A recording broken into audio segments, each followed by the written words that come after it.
دستورية وأزمات سياسية في العراق، فإن شاء الله يخرج المؤتمر بمقترحات سليمة لإكمال ما يدور في العملية السياسية في العراق.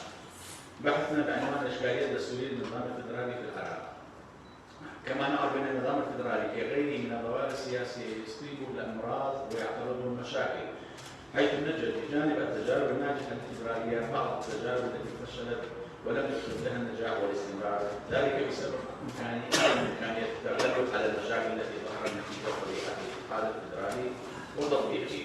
لذلك مشكلة هذا البحث تدور بأن حول آلية تجسيد المشاركة الفعلية للأقاليم في السلطات الفدرالية، كذلك مع كيفية تجسيد الاستقلال الذاتي للأقاليم وفق الأسس المقررة في الدستور.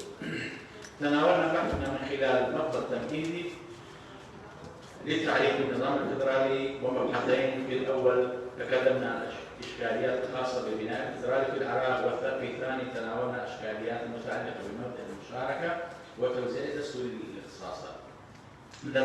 لاستفادة من الوقت في المبحث الأول تناولنا الإشكاليات الخاصة بالبناء الفدرالي في العراق. المطلب الأول الإشكاليات الخاصة بتكوين الدولة الفدرالية.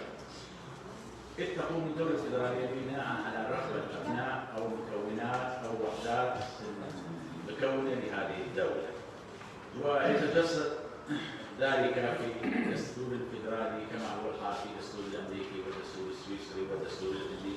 لكن الفدرالية العراقية لم تنشأ عن اتفاق وحدات فدرالية تتمتع باستقلال سابق على نشوء الديانة الفدرالية. هذا إقليم كردستان الذي كان موجودا كأمر واقع قبل 2003، وتم إقرار الفدرالية بعد ذلك في دستوري سنة 2004 و2005. لكن هذا الإقرار لم يكن تعبيرا عن الإرادة الصريحة لمعظم مكونات الشعب العراقي، لأنه لم نجد لا في دستوري في مقدمة الدستوري ولا في نصوصهما قرارا دستوريا بذلك. في المطلب الثاني تناولنا الإشكاليات الخاصة بالوحدات السياسية للدولة الفدرالية. أن الدول الفدرالية عادة تقوم على وحدات متعددة، وأن الدول التي تقوم على وحدتين أو ثلاث غالبا ما تصيب بهم مشاكل وقد تنهار هذه التجربة الفدرالية، كما هو الحال في خروج سنغافورة عن ماليزيا عام 75، خروج بنغلاديش عن دولة باكستان، خروج كوسوفو عن صربيا عام 2008. لكن الفدرالية في العراق متكونة من إقليم واحد وليس من إقليمين وثلاثة، لذلك إذا لم نشجع تشكيل أقاليم جديدة فإن هذه التجربة قد لا يمكن أن يكون لنا النجاح على مدى بعيد. لذلك نشجع تفعيل النصوص الدستورية وقانون الإجراءات الخاصة بتكوين الأقاليم. في المبحث الثاني تناولنا إشكاليات متعلقة بمشاركة الأقاليم والتوزيع الدستوري للاختصاصات. فيما يتعلق بمشاركة الأقاليم يتم من خلال ازدواجية السلطة التشريعية، لكن الدستور العراقي خصص من مادة 49 دار أو استقلال 15 مادة من مجلس النواب تكويني واختصاصاتي، لكن مجلس الاتحاد اكتفى بمادة واحدة وحولها على تصميم قانون عالي، وهذا لا يمكن التسليم به من ناحية الفقه الدستوري، لأنه المجلس الثاني أيضا جزء من السلطة التشريعية يجب أن تنظم بالدستور ولا أن تكون تحت رحمة مجلس الآخر الذي هو مجلس الشعب.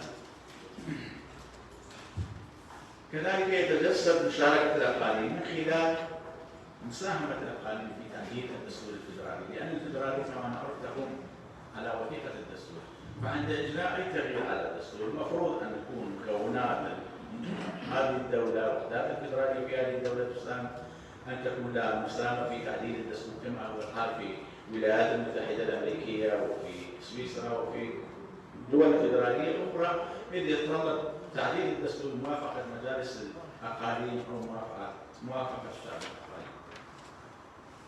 أما فيما يتعلق بتوزيع الاختصاصات الدستورية فهي مشكلة بصراحة، مشكلة كبيرة، لأن أصلا توزيع الاختصاصات الدستورية في كل الدول الفدرالية هي مشكلة أساسية، بما أن الفدرالية هي ثنائية السلطات يتم تقسيم السلطات بين المركز والأقاليم.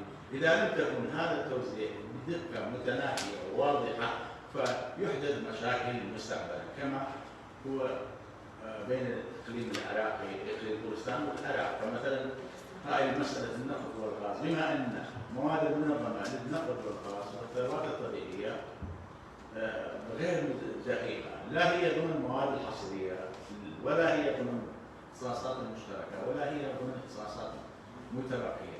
اذا نجد ان الدعوه بهذا الموضوع منذ 2012 لحد الان هذه الدعوه لم تتم تسميتها الا قبل ايام تم حسم هذه الدعوه. لذلك فتلافيا لاي مشاكل المفروض الاختصاصات الدستوريه يتم توزيعها بدقه بحيث لا يكون محلا للتغييرات المختلفه من جانب الاقاليم او الحكومات. في ختام توصلنا الى جمله من الاستنتاجات، منها ان تشكيل دولة فيدرالية عند تشكيلها قد تظهر مشاكل عديدة، وهذه المشاكل قد تظهر عند التشكيل أو بعد تشكيلها بمدة. وهذه مشاكل متعلقة ببناء دولة فيدرالية، مثلا إذا كانت كالعراق متكونة من إقليم واحد، هذه مشكلة أساسية. وتتميز التجربة الفيدرالية بأنها لم تكن وليدة اتفاق مسبق بين دويلات أو وحدات سياسية معينة، وإنما كانت لظروف سياسية معينة تم إنشاء هذا الاتحاد. ولحد الآن معالم هذا الاتحاد الفيدرالي لم يتم تحديدها في دستور العراق. قد تظهر مشاكل بين الحكومة الفيدرالية والأقاليم، لكن هذه المشاكل سيما في العراق يجب أن يتم حلها من خلال آليات قضائية وكذلك آليات سياسية، بين مثلا أن توجد لجنة عليا بين مستويات الإقليمي والفيدرالي لحل مشاكل قبل إحالة تلك المشاكل إلى المحكمة الاتحادية. لا تزال السلطة التشريعية تتكون من مجلس واحد، وهذه مشكلة أساسية بالنسبة للاتحاد الفيدرالي العراقي. لذلك نقترح في نهاية هذا البحث تفعيل قانون الإجراءات الخاصة بتكوين الأقاليم رقم 13 في سنة 2008. نقترح تشكيل مجلس الاتحاد بموجب نصوص الدستور في صلب الدستور وليس بموجب قانون عادي. نقترح تحديد مستوي اختصاصات مستوي الحكم بدقه في كل المجالات ولا يترك مجال معين بحيث يبقى محلا للنزاعات والمشاكل مستقبلا.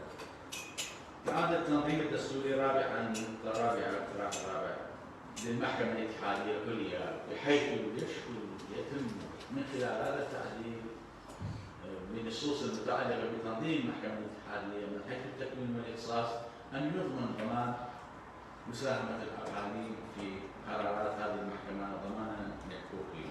كذلك من الضروري الإسراع في تفعيل مادة 140 في تقسيم حدود إقليم كردستان ليكون حدود هذا الإقليم حدوده واضحة. وفي ختام شكرا لرئيس الجلسة وأتمنى المؤتمر الموفقية والنجاح. أنا أشكرك شكرا جزيلا دكتور على هذا العرض المجزي للبحث وعلى التزامك الدقيق بالوقت. أنا أشكرك جدا. احنا عندنا وقت بالأخير خلينا لمناقشة مفتوحة، لكن مع هذا وأخصص دقيقتين إذا أردت تعقيب. دقيقتان فقط. تفضل يا أخوي. بسم الله الرحمن الرحيم، والصلاة والسلام على أفضل الخلق محمد وعلى آله الطيبين الطاهرين. وبعد شكرا لمؤسسة بحر العلوم الخيرية ومعهد العالمين على إتاحة الفرصة لمناقشة هذا الموضوع المهم. للباحث الأستاذ، هل هناك ضرورية أو هل هناك ضرورة لإقامة النظام الفيدرالي في العراق؟ وهل سبقتنا دولة بسيطة أن تتحول إلى دولة فيدرالية؟ فأعتقد بأن الفيدرالية أو النظام الفيدرالي